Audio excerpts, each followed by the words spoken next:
नमस्कार दोस्तों, मैं मनोज अपने YouTube चैनल मनोज सर पर आप सभी का हार्दिक स्वागत और अभिनंदन करता हूं। मेरे पिछले वीडियो में हमने चर्चा की थी जैव विकास के प्रमाणों का, और जैव विकास के प्रमाण का अध्ययन करने के बाद, जैव विकास के प्रमाण को पढ़ने के बाद ये बात सिद्ध हो जाती है कि आज से जो हमारे पूर्वज रहे होंगे, जो पूर्वज हमारे थे, वो अपनी अलग अलग जातियों के अनुसार अपने आप को अलग अलग वातावरण में अनुकूलित करने के लिए अलग अलग परिवेशों में पहुंचे। वहां पर उसमें कुछ परिवर्तन हुआ, उस परिवर्तन के अनुसार अलग अलग वातावरण में अपने आप को रखने के लगे, वहां पर वो रहने लगे, और रहने के साथ साथ उसमें कुछ इतना परिवर्तन आ गया जो आनुवंशिक भी होता चला गया, और धीरे धीरे वो अपनी मूल जातियों से अलग होते गए। और उस मूल जात से अलग होने के बाद आज जो विभिन्न प्रकार के जीव जंतु इस धरती पर उपस्थित हैं, उसी एक जैव विकास की देन है, उसी जैव विकास की परिकल्पना है, उसी जैव विकास की प्रक्रिया है, जिसके कारण से हमारे बीच इतने विभिन्न प्रकार के जीव जंतु आज दिखाई देते हैं। तो इस जैव विकास के प्रमाण को का अध्ययन करने के बाद जो हमें मुख्य तौर पे उस प्रमाण को प्रमाणित करते हैं, उसको पूरी तरह से सिद्ध करने के लिए, उस पूरी प्रक्रिया को, जैव विकास की प्रक्रिया को सिद्ध करने के लिए समय समय पर अलग अलग वैज्ञानिकों ने अपने तर्क प्रस्तुत किए, अपनी अपनी व्याख्याएं प्रस्तुत की, और उन व्याख्याओं को ही हम जैव विकास के सिद्धांत के नाम से जानते हैं। मतलब जो जैव विकास को प्रमाणित करती हैं, जैव विकास को सिद्ध करती हैं कि जैव विकास हुआ है, कैसे हुआ है, ये कैसे होने की प्रक्रिया को ये आपके सिद्धांत प्रतिपादित करते हैं, सिद्धांत आपको समझाते हैं किस प्रकार से जैव विकास की प्रक्रिया संपन्न हुई है। इनमें सबसे पहले ये इसकी जो शुरुआत हुई है, जैव विकास के सिद्धांत का प्रतिपादन करने की जो शुरुआत हुई है, वो आपके 19वीं शताब्दी में शुरू हो पाई थी, और इसको हम जैव विकास के सिद्धांत के नाम से जानते हैं। तो आज की इस वीडियो में हम इसी जैव विकास के सिद्धांत का ही अध्ययन करेंगे। जैव विकास के सिद्धांत में कौन कौन से सिद्धांत हमारे लिए महत्वपूर्ण हैं, इन बातों का अध्ययन करेंगे, और साथ ही साथ हम देखेंगे किस प्रकार से जैव विकास का सिद्धांत अपने आप में महत्वपूर्ण है, कौन सिद्धांत का पाया, किस प्रकार से क्या क्या बताया गया, वो सारी चर्चा हमारे इस वीडियो में होगी। और वीडियो को शुरू करने से पहले हम आप सभी से कहना चाहेंगे कि जो लोग हमारे इस वीडियो पर, इस चैनल पर नए हों, वो चैनल को सब्सक्राइब कर लें, लाइक कर लें, ताकि आपको आने वाले वीडियो की नोटिफिकेशन मिलती रहे। ठीक है, तो आइए शुरू करते हैं आज का अपना टॉपिक, जैव विकास के सिद्धांत। तो जैव विकास के सिद्धांत को सुनने से पहले, जानने से पहले आप ये जान लीजिए कि जैव विकास के सिद्धांत में जो मुख्य तौर पे, जिन्होंने मुख्य तौर पर उस पर काफी ज्यादा प्रभाव डाला है, उसमें से 3 प्रमुख नाम उभर कर आते हैं। उनमें से पहला नाम है आपका लैमार्कवाद, जिसे हम लैमार्क कहते हैं, लैमार्कवाद कहते हैं। पहला सिद्धांत है जो सबसे ज्यादा आपका प्रभावित करता है जैव विकास के सिद्धांत को, सबसे ज्यादा प्रमाणित करता है जैव विकास के सिद्धांत को। दूसरा नाम जो आता है डार्विन का, जिन्होंने अपना सिद्धांत प्रतिपादित किया है डार्विनवाद के नाम से। तो डार्विनवाद दूसरा सिद्धांत आ जाता है, जिसने लैमार्क के बाद सबसे अधिक प्रभाव डाला है आपके जैव विकास के सिद्धांतों में। और तीसरा जो नाम आता है उसे हम उत्परिवर्तनवाद के नाम से जानते हैं।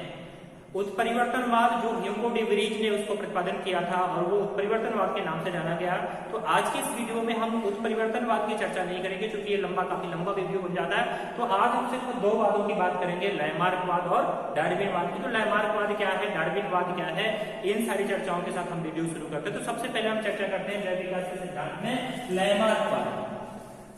तो लैमार्कवाद जो आपके फ्रांसीसी वैज्ञानिक थे, जीन बैस्टिड डी लैमार्क, इनका पूरा नाम था जीन बैस्टिड डी लैमार्क। सन 1809 में इनकी पुस्तक आई थी फिलॉसफी जूलॉजिक। कभी कभी आपके सीटेट या यूपीटेट में क्वेश्चन पूछा जाता है कि फिलॉसफी जूलॉजिक किस लेखक की पुस्तक है, या फिलॉसफी जूलॉजिक किस सिद्धांत को प्रतिपादित करती है। तो आप ध्यान रखिएगा कि लैमार्क द्वारा लिखी गई पुस्तक है, लैमार्क द्वारा प्रकाशित की गई पुस्तक है, जिसका प्रकाशन 1809 में हुआ था।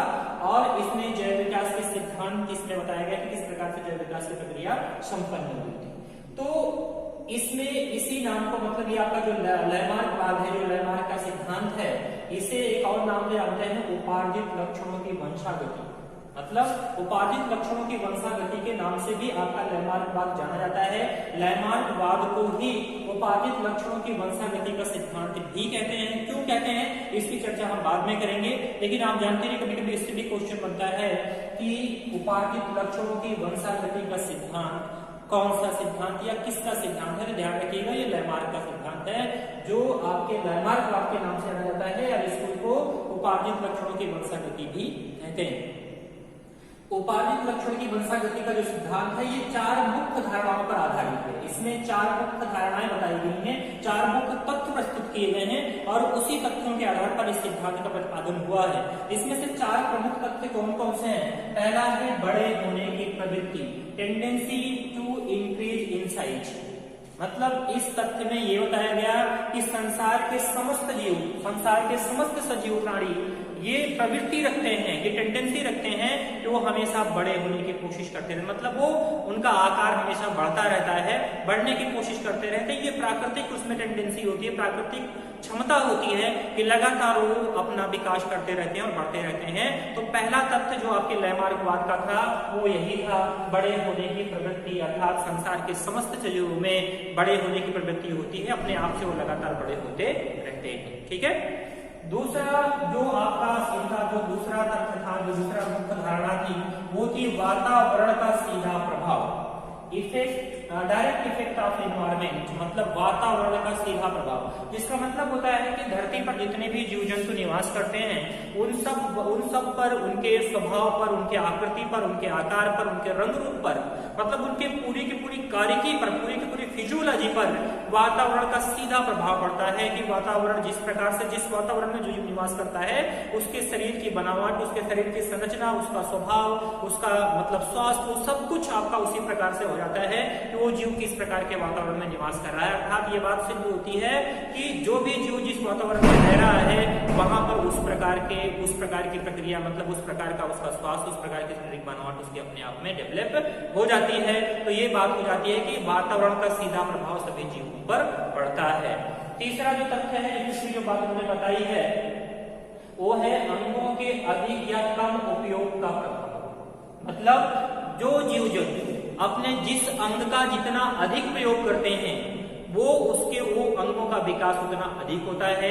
जिस अंग का प्रयोग बहुत कम करते हैं या कम करते हैं उनका विकास कम होता है। इसका एक उदाहरण के माध्यम से हम बड़े आसानी से समझ सकते हैं कि मानव को आपने देखा होगा, आप खुद भी मानव हैं, आपने महसूस किया होगा कि जो लोग दाएं हाथ वाले होते हैं अपने अधिकांश कामों में अपने दाएं हाथ का प्रयोग करते हैं और वो महसूस करते होंगे कि दाएं हाथ उनका बाएं हाथ की अपेक्षा अधिक शक्तिशाली होता है, अधिक बोझ उठाने में सक्षम होता है, अधिक कार्य करने में सक्षम होता है। जबकि दोनों की जो उत्पत्ति है वो समान अंगों से हुई है, समान प्रकार की हड्डियां उसमें निवास कर रही हैं, कोई भी अंतर नहीं है।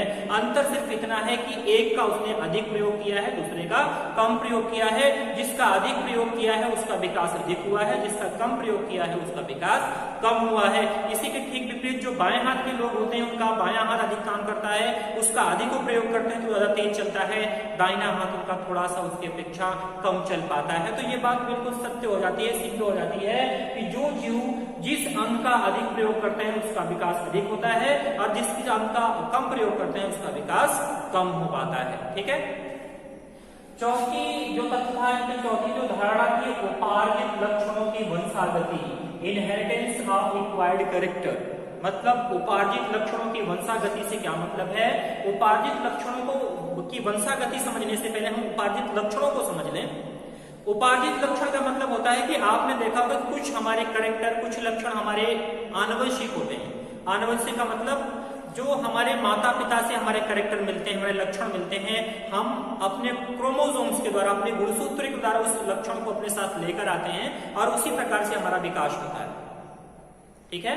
लेकिन कुछ ऐसी लक्षण, कुछ ऐसी सीखें, कुछ ऐसी परिवर्तन जो वातावरण से हमें मिलती है, हमारे मतलब कि जिस वास स्थान में हम निवास कर रहे होते हैं उस निवास स्थान में परिवर्तन के कारण हमें वो मिल जाती है, मतलब वो हम प्राप्त कर लेते हैं और उसी लक्षण को हम उपार्जित लक्षण कहते हैं। अर्थात इसका मतलब ये हो गया कि जो लक्षण हमारी जीन में नहीं होता है, हमारे गुणसूत्रों में नहीं होता है, बल्कि हम धरती पर आकर उसको अर्जित करते हैं, ऐसे लक्षण को हम उपार्जित लक्षण कहते हैं। मतलब जिसको हमने प्राप्त किया है, उसको हम लेकर नहीं आए थे, यहाँ हमने उसको डेवलप किया है, विकसित किया है, ऐसे लक्षणों को हम उपार्जित लक्षण कहते हैं। तो इसकी धारणा में बताया गया कि इन लक्षणों की वंशागति होती है, अर्थात जिस वातावरण में हम निवास करते हैं उसका जो प्रभाव हमारे शरीर के ऊपर पड़ता है, उससे जो परिवर्तन हमारे शरीर में आती हैं, वो धीरे धीरे पर समय के बदलने के साथ साथ 100-200 साल या कुछ सालों के अंतराल के बाद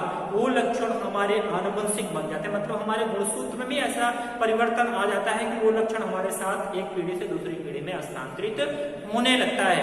तो ये 4 प्रमुख धारणाएं थी आपके लैमार्कवाद की, जिसमें ये सारे चारों चीजें बताई गई। इन धारणाओं को प्रस्तुत करने के बाद जो लैमार्क ने अपना सिद्धांत प्रतिपादित किया था, जो सिद्धांत को बताया था, जिस प्रक्रिया को बताया था किस प्रकार से जैव विकास की प्रक्रिया हुई है, उसको एक उदाहरण के माध्यम से हम समझते हैं और उसके लिए हम अफ्रीकी जिराफ का उदाहरण लेते हैं। जिराफ, जैसा कि आप सबको पता है कि इस धरती पर सबसे ऊंचा प्राणी है, जिसकी अगली टांग और गर्दन बहुत ज्यादा ऊंची होती है। तो लैमार्क ने बताया कि जो जिराफ आज सबसे ऊंचा प्राणी है, जिसकी गर्दन और अगली टांग बहुत ज्यादा ऊंची है, पहले ऐसा नहीं था। पहले का मतलब बहुत समय पहले जब इस धरती पर घास के मैदान हुआ करते थे, अफ्रीका में, चूंकि अफ्रीकी जंतु है तो अफ्रीका में घास के मैदान बहुत सारे थे, तो ये जिराफ धरती पर रहता था और उन घास के मैदानों में घासों को चरा करता था। और जब ये घासों को चरा करता था तब इसके अगली पैर और टांग जो मतलब इसकी जो गर्दन थी वो इतनी ऊंची नहीं थी, लगभग दोनों अगली और पिछली टांगें बिल्कुल बराबर थी। गर्दन भी छोटी हुआ करती थी, गाय भैंस भेड़ों की तरह इसकी आकृति हुआ करती थी और ये घासों मैदानों पर घास चरा करता था। ठीक है, धीरे धीरे प्राकृतिक परिवर्तन हुआ और उस प्राकृतिक परिवर्तन के द्वारा बरसात की कमी हुई, बरसात कम हुई और धीरे धीरे घास के मैदान कम होने लगे। और जब घास के मैदान कम होने लगे तो ये घास के मैदान जब कम हो गए तो घास मिलनी कम होगी, तो अपना जीवन यापन करने के लिए, अपने पेट को भरने के लिए जिराफ ने क्या किया कि अपना रुख जंगलों की तरफ कर दिया। मतलब जब मैदान कम हो गए, घासें कम हो गई, तो अपना जीवन यापन करने के लिए जंगलों की तरफ जाने लगा और जंगलों में जाने के बाद ये पेड़ पौधों की पत्तियां खाने लगा। और पेड़ पौधों की पत्तियां चूंकि जमीन से थोड़ी सी ऊपर होती हैं, तो उन पत्तियों को प्राप्त करने के लिए धीरे धीरे इसने अपनी गर्दन को उठानी शुरू कर दी, अपने अगले पैरों को उचकाना शुरू कर दिया और इस प्रकार से इसकी अगली टांग और गर्दन का अधिक इसने उपयोग किया और उस उपयोग के आधार पर इसकी गर्दन और अगली टांगे ऊंची होती चली गई और धीरे धीरे धीरे धीरे धीरे ये आकार में बढ़ती चली गई। धीरे धीरे आपको, जैसा कि मैंने सत्र में बताया गया है कि उपार्जित लक्षणों की वंशागति होती है, मतलब जैसी इसकी आवश्यकता थी उस प्रकार से इसने अपने आप को डेवलप किया, विकसित किया और विकसित करने के बाद वहां से ये अपने आप का जो लक्षण विकसित हुआ, ये लक्षण इसका आनुवंशिक हो गया और आनुवंशिक होने के बाद आज जो भी जिराफ पैदा होते हैं ऑलरेडी उनकी गर्दन और टांगे ऊंची होती हैं। तो इस प्रकार से ये तथ्य, ये मतलब कि सिद्धांत आपके लैमार्क का था कि लैमार्क ने बताया कि ये सारी चीजें जो आपके 4 प्रमुख तथ्य थे, इन चारों तथ्यों के आधार पर जो जिराफ का उदाहरण मैंने आपको समझाया, इस प्रकार से आपकी इस धरती पर जैव विकास हुआ है और उस जैव विकास के कारण से ही आज की विभिन्न जो जातियां हैं वो बनी है। आशा है कि लैमार्कवाद आपको समझ में आ गया होगा, जो लैमार्क 4 प्रमुख धारणाओं पर आधारित है।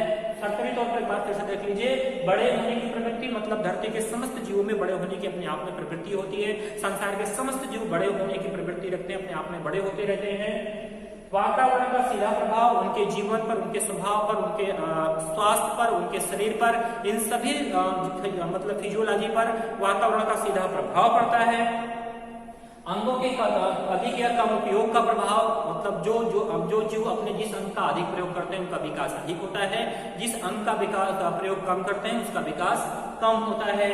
और उपार्जित लक्षणों की वंशागति, मतलब जो लक्षण यहाँ पर उपार्जित करते हैं, प्राप्त करते हैं, धीरे धीरे उनकी भी वंशागति, मतलब वो भी एक पीढ़ी से दूसरी पीढ़ी में हस्तांतरित होने लगते हैं। तो ये आपके इस लैमार्कवाद का सार था। लैमार्कवाद इस प्रकार से बताया गया। अब हम दूसरे सिद्धांत पर चलते हैं और ये दूसरा सिद्धांत आपका डार्विनवाद के नाम से जाना जाता है या इसी को डार्विनिज्म भी कहते हैं। डार्विनवाद जो है, 2 अंग्रेजी वैज्ञानिक, एक आपका अल्फ्रेड रसेल वेलेस है, दूसरे चार्ल्स डार्विन है, दोनों ने अलग अलग इस सिद्धांत का प्रतिपादन किया, अलग अलग इसके बारे में चर्चा की और अंत में दोनों एक ही लक्षण, मतलब एक ही रिजल्ट पर पहुंचे थे, एक ही प्रकार की प्रक्रिया पर पहुंचे थे। इस प्रकार से ये दोनों के सिद्धांत माने जाते हैं। डार्विनवाद को 2 प्रकार के, मतलब 2 वैज्ञानिकों का सिद्धांत माना जाता है, अल्फ्रेड रसेल वेलेस का और चार्ल्स डार्विन का। अल्फ्रेड रसेल वेलेस, जिनका जन्म 1823 में हुआ था और इनकी मृत्यु 1913 में हुई थी, ये आपके इंग्लैंड के वैज्ञानिक थे। चार्ल्स डार्विन, जिनका जन्म आपका 1809 में हुआ था और मृत्यु 1882 में हुई थी, ये भी आपके इंग्लैंड के वैज्ञानिक थे।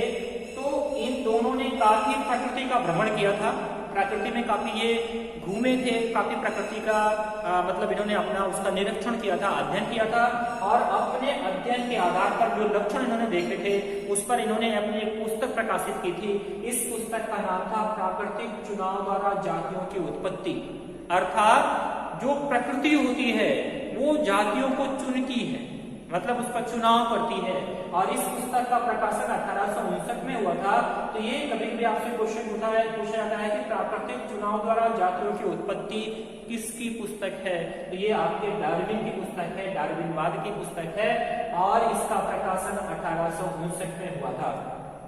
मैंने आपको पहले ही बताया कि जो डार्विन थे प्रकृतिवादी थे, प्रकृति में रहने वाले जो व्यक्ति थे, प्रकृति का उन्होंने भरपूर अध्ययन किया था।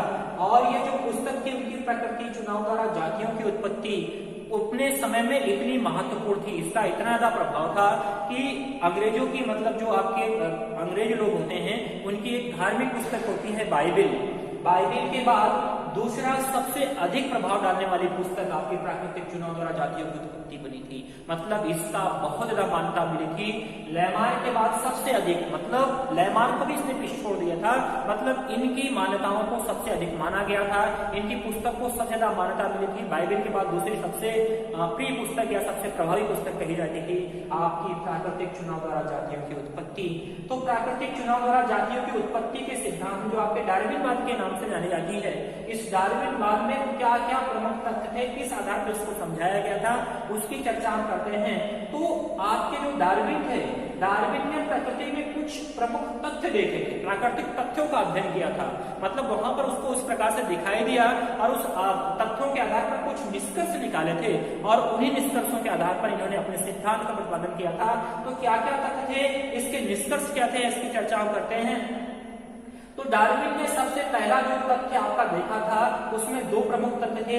पहला तथ्य यह था जीवों में संतानों उत्पत्ति की प्रचुर क्षमता। मतलब इन्होंने देखा कि संसार में जितनी भी जीव जातियां हैं इनमें संतान उत्पन्न करने की बहुत अधिक क्षमता है। इतनी अधिक क्षमता है कि अगर ये ऐसे ही पैदा होते रहे, मतलब ऐसे ही इतनी इनकी क्षमता है, अपनी क्षमता का भरपूर उपयोग ये करते रहे, भरपूर मौका इनको मिलता रहा, तो धरती में 100-150 सालों में इनकी ही एक विशेष प्रकार की जातियों को धरती को ढक लेंगी। मतलब इतना अधिक संतान उत्पन्न करने की क्षमता सब जीवों में होती है कि पूरी धरती पर अकेले अपने अस्तित्व को बनाने रखने में ये सक्षम हो जाते हैं। फिर भी प्रकृति क्या करती है, दूसरा तथ्य हमने क्या देखा, प्रत्येक जीव जाति की संतुलित आबादी। एक तरफ इन्होंने देखा कि जीवों में संतान उत्पन्न करने की प्रचुर क्षमता है, बहुत ज्यादा क्षमता है संतान उत्पन्न करने की, और दूसरा ये देखा कि प्रत्येक जीव जाति की संतुलित आबादी भी होती है। अर्थात प्रकृति उनको बैलेंस करती रहती है, प्रकृति उनको समय समय पर किसी न किसी प्रकार से खत्म भी करती रहती है, ताकि सबकी आबादी लगभग एक संतुलन में बना रहे, कोई कम और ज्यादा ना होने पाए। और इन दोनों तथ्यों को देखने के बाद, इन दोनों प्राकृतिक तथ्यों को, कौन कौन तथ्यों को, पहला कि संतान उत्पन्न करने की अद्भुत क्षमता है, इनके पास ढेर सारी क्षमता है, इसके बावजूद प्रकृति इनके संतुलन को बनाए रखती है। मतलब जितने संतान पैदा होती हैं सबके सब जीवित नहीं रह पाती हैं, उनमें से कुछ ही जातियों को प्रकृति छोड़ती है, बाकी को नष्ट करने की भी क्षमता प्रकृति में होती है। इन दोनों तत्वों को पढ़ने के बाद, इन दोनों तत्वों को जानने के बाद जो निष्कर्ष आपके डार्विन ने निकाला था वो निष्कर्ष निकला जीवन संघर्ष का। मतलब धरती पर जैसे ही किसी जीव मतलब पदार्पण करता है, जैसे ही धरती पर अपना पांव रखता है, उसे अपने चारों तरफ से संघर्ष करने की प्रक्रिया करनी पड़ती है, अपने आप को संघर्ष करना पड़ता है, जीवित रहने के लिए संघर्ष करना पड़ता है। और ये जीवन संघर्ष में जो सफल होता है वही जीवित रहता है, जो असफल हो जाता है वो अपने आप में नष्ट हो जाता है, प्रकृति उसको नष्ट कर देती है। अर्थात जैसे ही कोई जीव अपने माँ के गर्भ में आता है वहीं से उसका संघर्ष चालू होता है जीने के लिए। मतलब जैसे ही उसकी पूरी प्रक्रिया होती है, भोजन को लेकर, आवास को लेकर, निवास को लेकर, सारी प्रक्रियाओं को लेकर उसमें तमाम तरह के संघर्ष करने पड़ जाते हैं। तो इस प्रकार से दो तत्वों को समझने के बाद ये बताया उन्होंने कि संसार के सभी जीवों को जीने के लिए संघर्ष करना पड़ता है, एक दूसरे से लड़ाई करनी पड़ती है, उसमें जो विजयी होता है वो जीवित रहता है, जो हार जाता है वो मर जाता है। ठीक। दूसरा जो आपका तथ्य प्राकृतिक तथ्य था उसमें इन्होंने बताया कि जीवन संघर्ष। जीवन संघर्ष इसके पहले भी हम चर्चा कर चुके थे। जीवन संघर्ष कई प्रकार का होता है। एक तो जातीय संघर्ष होता है। जातीय संघर्ष का मतलब एक ही जाति का एक ही जाति के बीच, जैसे अगर कुछ चींटियां हैं तो भोजन के लिए, आवास के लिए, निवास के लिए जब वो आपस में लड़ती है, जैसे मान लो कोई टुकड़ा मिल गया भोजन का और अगली कोई मजबूत चींटी है उसको ले ली है, जो कमजोर चींटी है उसको प्राप्त नहीं कर पाएगी। मान लो भोजन का टुकड़ा किसी कमजोर चींटी को मिला है तो मजबूत वाली चींटी उस भोजन के टुकड़ों को झपट लेगी, मजबूत वाली उसको प्राप्त कर लेगी, कमजोर को उसको प्राप्त नहीं कर पाएगी। तो इस प्रकार से इसको योग संघर्ष एक जाति के बीच होता है, एक समुदाय मतलब एक ही जाति के बीच होता है, ऐसे संघर्ष को हम जातीय संघर्ष कहते हैं। ठीक है। दूसरा संघर्ष जो होता है वो विषम जातियों के बीच, मतलब आपका जो सामुदायिक संघर्ष होता है जो अलग अलग जातियों के बीच होता है। अलग अलग जातियों का मतलब किसी एक परिवेश मतलब निवास स्थान के लिए, किसी भी चीज के लिए, भोजन के लिए, रहने के लिए, किसी भी चीज के लिए जो अलग अलग जातियां आपस में लड़ती हैं, इसको विषम जातीय संघर्ष कहते हैं। जैसे मान लो कोई जंगल है और जंगल में कुछ शेरों का समुदाय है, शेरों का झुंड है, और उसी शेर के अगल बगल में कोई आपके भेड़ियों का झुंड है, तो आपस में भोजन के लिए थोड़ी बहुत छीना झपटी होगा, एक दूसरे से थोड़ी बहुत मारा मारी होगी, और उसमें जो मजबूत होगा उसको प्राप्त कर लेगा, जो कमजोर होगा वो वहां से भाग सकेगा। इस प्रकार का जो संघर्ष होता है उसको हम कहते हैं अंतरजातीय संघर्ष। ठीक है। और तीसरा जो संघर्ष होता है जो सबसे महत्वपूर्ण है वो है पर्यावरणीय संघर्ष। पर्यावरणीय का संघर्ष का मतलब हो गया संसार पर जितनी भी जीव जातियां हैं, समय समय पर जो प्राकृतिक आपदाएं आती हैं, आंधी आ गई, बाढ़ आ गई, तूफान आ गया, भूकंप आ गया, तेजी से गर्मी बढ़ गई, पानी की कमी आ गई, तमाम तरह की जो समस्याएं आती हैं ये प्राकृतिक संघर्ष होता है, या आप कह लीजिए कि वातावरणीय संघर्ष होता है। इसमें भी जो अपने आप को समायोजित कर लेता है, जो अपने आप को इस संघर्ष से जूझ लेता है, इस संघर्ष से लड़ने में सक्षम रख पाता है, वो तो जीवित रहता है, बाकी जो नहीं रख पाता है वो अपने आप में नष्ट हो जाता है। तो इसमें इन तत्वों का अध्ययन करने के बाद दूसरा जो तथ्य था इनका विभिन्नताएं और इनकी वंशागति, मतलब जो अलग अलग वातावरण में रहने के बाद उन जो जातियों में जो विभिन्नताएं आ जाती हैं, जो भिन्नताएं आ जाती हैं, इनकी वंशागति होती है, मतलब वो एक पीढ़ी से दूसरी पीढ़ी में स्थानांतरित होने लगती, जो विभिन्नताएं इसमें पैदा होती हैं वो आनुवंशिक हो जाती हैं, और इस प्रकार से अपनी मूल जातियों से ये अलग हो जाती है। और इन दोनों तत्वों का अध्ययन करने के बाद जो निष्कर्ष निकल कर आता है वो निष्कर्ष ये है योग्यतम की उत्तरजीविता या प्राकृतिक चयन। योग्यतम की उत्तरजीविता का मतलब होता है कि जो जीव योग्य है, योग्य का मतलब प्रकृति से लड़ सकता है, अपनी जाति के सदस्यों से लड़ने में सक्षम है, विषम जाति संघर्ष कर सकता है, दूसरी जातियों के लोगों से लड़कर विजयी हो सकता है, तो वो योग्य हुआ। अगर वो योग्य है, योग्यतम है, मतलब वो योग्य होने की क्षमता रख रहा है, मजबूत है, शक्तिशाली है, तो अपने आप में जीवित रहेगा, मतलब प्रकृति उसको जीवित रखने के लिए सक्षम होती है। या इसे कहते हैं प्राकृतिक चयन, मतलब प्रकृति उसी का चयन करती है जो शक्तिशाली होता है, जो मजबूत होता है, जो सब चीजों से लड़ने में सक्षम होता है। ठीक, तो ये मतलब प्राकृतिक तत्व हो गया। उसके आधार पर जो निष्कर्ष निकला योग्यता की उत्तरजीविता या प्राकृतिक चयन, मतलब वही जो योग्य है वो जीवित रहता है, जो अयोग्य है वो नष्ट हो जाता है, या प्रकृति उसी का चयन करती है जो योग्य होता है, जो मजबूत होता है, जो शक्तिशाली होता है। जो योग्य नहीं है, मजबूत नहीं है, शक्तिशाली है नहीं है, प्रकृति उसको नष्ट कर देती है, उसको मौका नहीं देती है जीने के लिए। ठीक, तीसरा जो तथ्य था, तीसरा जो प्राकृतिक तथ्य इन्होंने देखा था उसमें दो प्रमुख तथ्य थे। योग्यता की अतिजीविता, मतलब जो अधिक योग्य होते हैं। आप समझ लीजिए आप इस प्रकार से, जैसे मान लो किसी भी जीव जंतु का एक समूह है और उस समूह में कुछ नर हैं, कुछ मादाएं हैं, तो जो मादाएं हैं उनके साथ जो सेक्सुअल प्रक्रिया होगी, जो मतलब की जेनेटिक प्रक्रिया होगी, जो लैंगिक उनका संपर्क होगा, उसमें उस पूरे समुदाय में जो आपके मजबूत नर होंगे, जो शक्तिशाली होंगे, जो कमजोरों को मारकर भगा सके, वही उसके साथ संसर्ग करेंगे, और संसर्ग करने के बाद चूंकि वो मजबूत हैं, शक्तिशाली हैं, तो उनसे होने वाली संतान भी मजबूत और शक्तिशाली होगी। बात को समझ रहे हैं? मतलब जिस प्रकार से उनका जो आनुवंशिक कैरेक्टर होगा उसी प्रकार से उनके बच्चे भी पैदा होंगे। तो कमजोर वाले को मौका नहीं दिया इन्होंने, और जब वो कमजोर वाला वहां से हट गया तो जो अगली संतान आने वाली है वो भी मजबूत और हिष्ट-पुष्ट होगी। तो इसी को कहते हैं योग्यता की अतिजीविता। मतलब जो अधिक योग्य होता है वो काफी समय तक अपने आप को बचाने में सक्षम होता है, जल्दी वो नष्ट नहीं होता है। जो कम योग्य होता है, जो थोड़ा सा कमजोर होता है, वो बहुत जल्दी संसार से विलुप्त हो जाता है। इस मतलब तथ्य का मतलब यही निकला कि जो योग्य है, जिसके पास क्षमता है, वो अधिक समय तक जीवित रहने में सक्षम होता है। जो अयोग्य है, जिसके पास क्षमता नहीं है, जो कमजोर है, उसका विलुप्तीकरण वो बहुत जल्दी संसार से विलुप्त हो जाता है। तीसरा तथ्य जो आज का दूसरा तथ्य है, वातावरणीय दशाओं में निरंतर परिवर्तन। अर्थात हम सब अच्छी तरह से जानते हैं, देखते रहते हैं कि समय समय पर प्राकृतिक परिवर्तन आता है, वातावरणीय दशाएं बदलती रहती हैं और उस बदलाव के साथ साथ जो जीव अपने आप को अनुकूलित करने में सक्षम होता है वही जीवित रहता है।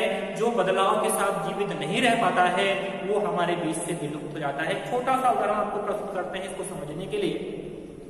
आपने डायनासोर का नाम सुना होगा। डायनासोर का एक बहुत मतलब शक्तिशाली हुआ करते थे और एक समय में इनका एक छत्र राज था। पूरे धरती पर अकेले ये हुआ करते थे। मतलब ये स्थली भी होते थे, जली भी हुआ करते थे और वायु में उड़ने वाले भी हुआ करते थे। बहुत विशालकाय जंतु थे, मतलब इतने विशालकाय कि पूरी धरती पर सबसे बड़े जीव जंतु माने जाते थे। प्राकृतिक परिवर्तन आया और ये डायनासोर आपके सरीसृप वर्ग के प्राणी थे। सरीसृप वर्ग आप पढ़े होंगे, समझते होंगे। तो सरीसृप वर्ग के प्राणी थे और सरीसृप जो वर्ग होता है ये ठंडे खून का प्राणी होता है। ठंडा खून, गर्म खून क्या होता है पढ़ना किताब में, या किसी दिन आपकी वीडियो में कोई चर्चा आएगी तो डिटेल बात करेंगे इसकी। तो ये ठंडे खून के प्राणी होते थे। ठंडे खून का मतलब ये होता है कि इनके शरीर का जो टेम्परेचर है वो वातावरण के टेम्परेचर के अनुसार घटता और बढ़ता रहता है। मतलब जैसे अगर वातावरण का टेम्परेचर 50 डिग्री सेल्सियस हो गया तो इनके शरीर का तापमान भी 50 डिग्री सेल्सियस हो जाएगा। अगर ये मतलब वातावरण का तापमान 25 डिग्री हो गया तो इनके शरीर का तापमान भी घटकर 25 डिग्री सेल्सियस हो जाएगा। मतलब इनके शरीर का तापमान वातावरण के तापमान पर, मतलब वातावरण के तापमान पर वो प्रभावी होता है। किस प्रकार से जो वातावरण का तापमान है उसी प्रकार से इनका तापमान भी रहेगा। जिस प्रकार से वातावरण का तापमान घटेगा बढ़ेगा, इनका भी तापमान घटता और बढ़ता रहता है। तो ये जो आपके डायनासोर थे ये इसी सरीसृप वर्ग के प्राणी थे। इनका भी तापमान मौसम के अनुसार घटता और बढ़ता रहता था। तो प्रकृति में एकाएक परिवर्तन आया और परिवर्तन कैसा आया कि कुछ ऐसा माहौल बना, कुछ ऐसी प्रक्रिया बनी जिसके कारण से लगातार कई वर्षों तक बारिश होने लगी और बारिश के साथ साथ उसमें बर्फबारी भी होने लगी। मतलब ओले भी पड़ने लगे। जब ओले पड़ने लगे, क्योंकि आपका डायनासोर बहुत विशालकाय था, इसका शरीर बहुत बड़ा था, तो जब लगातार ओले पड़ने लगे, ओले पड़ने का मतलब बर्फ पड़ने लगी, तो जब बर्फ गिरने लगी तो मौसम का तापमान घटता चला गया और जब मौसम का तापमान घटा तो इनके शरीर का भी तापमान घटता चला गया। चूंकि ये विशालकाय थे, दिमाग बहुत छोटा था, अपने आप को समायोजित नहीं कर पाए, अपने आप को कहीं छिपाने में सक्षम नहीं हो पाए और जब मौसम का तापमान शून्य के नीचे चले गया तो इनके शरीर का तापमान भी शून्य के नीचे हो गया, इनका ब्लड जम गया और ये सारे के सारे मर गए और आज हमारे बीच से ये विलुप्त हो गए। अगर उसी में जो आपके कुछ सरीसृप थे जो छोटे आकार के थे, जैसे आपका सांप हो गया और भी तमाम तरह के जो सरीसृप आज हमारे बीच जीवित हैं, इन्होंने अपना पहाड़ों के नीचे, पत्थरों के नीचे या किसी भी स्थान पर जाकर अपने आप को सुरक्षित कर लिया, अपने आप को समायोजित कर लिया और वो आज हमारे बीच जीवित है। इस तथ्य में यही बताया कि वातावरण की दिशाओं में लगातार परिवर्तन होता रहता है और उस परिवर्तन के आधार पर जो अपने आप को समायोजित कर लेता है वही जीवित रहता है, जो समायोजित नहीं कर पाता है वो मर जाता है। तो इसके आधार पर उन्होंने जो निष्कर्ष निकाला वो निष्कर्ष ये था, प्राकृतिक चयन एवं संरचनात्मक रूपांतरण के फलस्वरूप, प्राकृतिक चयन एवं संरचनात्मक रूपांतरण के फलस्वरूप नई नई जीव जातियों की उत्पत्ति। मतलब प्रकृति जिसका चयन करती है उनकी जो शारीरिक रूपांतरण होता है, शारीरिक परिवर्तन होता है, उस परिवर्तन के साथ, उसी परिवर्तन के साथ आपके नई नई जीव जातियों की उत्पत्ति होती है और वही आपके जैव विकास को प्रमाणित करते हैं कि इस प्रकार से जीव जातियों की उत्पत्ति हुई है। इन तथ्यों और निष्कर्षों को समझने के बाद जो डार्विन ने अपना सिद्धांत प्रस्तुत किया था उस सिद्धांत को उसी आपके जिराफ के माध्यम से हम समझ लेते हैं, जो अफ्रीकी जिराफ था। तो इन्होंने क्या बताया, डार्विन आपके लैम्बार्ट ने बताया था कि जिराफ अपनी आवश्यकता के अनुसार अपने आप में चेंजेस किया है, बदलाव किया है, जैसे जैसे उसकी आवश्यकता हुई उस प्रकार से उसके शरीर में परिवर्तन हुआ और वो परिवर्तन करके आज का जो आपका जिराफ है वो उस प्रकार से जीवित है। लेकिन डार्विन ने कहा नहीं भाई ऐसा नहीं था, जैसा लैमार्क बता रहे हैं ऐसा बिल्कुल नहीं था। क्या था कि इन्होंने बताया कि उस समय में जब ये आपका जिराफ अफ्रीका के घास के मैदानों में होता था तो दोनों तरह के जिराफ की जातियां उपस्थित थी, अर्थात छोटी गर्दन वाला, छोटी टांगों वाला भी था, ऊंची गर्दन और ऊंची आपकी टांगों वाला भी था, मतलब दोनों प्रकार के जिराफ उस समय मौजूद थे। और जब प्राकृतिक परिवर्तन हुआ, वातावरण की दशाओं में परिवर्तन हुआ, घास के मैदान कम हुए, तो ये जिराफ दोनों के दोनों जंगलों की तरफ चले गए। और जंगलों की तरफ जाने के बाद चूंकि छोटी गर्दन और छोटी जो टांग वाला जिराफ था ये पेड़ों की पत्तियां नहीं खा सका, वहां तक नहीं पहुंच सका और प्रकृति से अपने आप को लड़ने में सक्षम नहीं बना सका, तो वो हमारे बीच से विलुप्त हो गया। और जो लंबी गर्दन और लंबी टांग वाला जिराफ था वो अपने आप को प्रकृति के प्रति समायोजित कर पाया, अनुकूलित कर पाया, वो आज हमारे बीच जीवित है। तो ये दो प्रमुख सिद्धांत हैं जो एक दूसरे से भिन्न है, दोनों में डिफरेंस मैंने आपको बता दिया, उदाहरण के माध्यम से समझा दिया। इस प्रकार से दोनों सिद्धांत अपने आप में अलग अलग है। तो आज के वीडियो में बस इतना ही। आपसे रिक्वेस्ट है कि वीडियो अगर आपको अच्छा लगा हो तो लाइक कर लें, वीडियो अच्छा लगा हो तो इस चैनल को सब्सक्राइब भी कर लें। और नमस्कार, आप खुश रहिए, हंसते रहिए, मुस्कुराते रहिए और फिर मिलेंगे आपके अगले वीडियो में।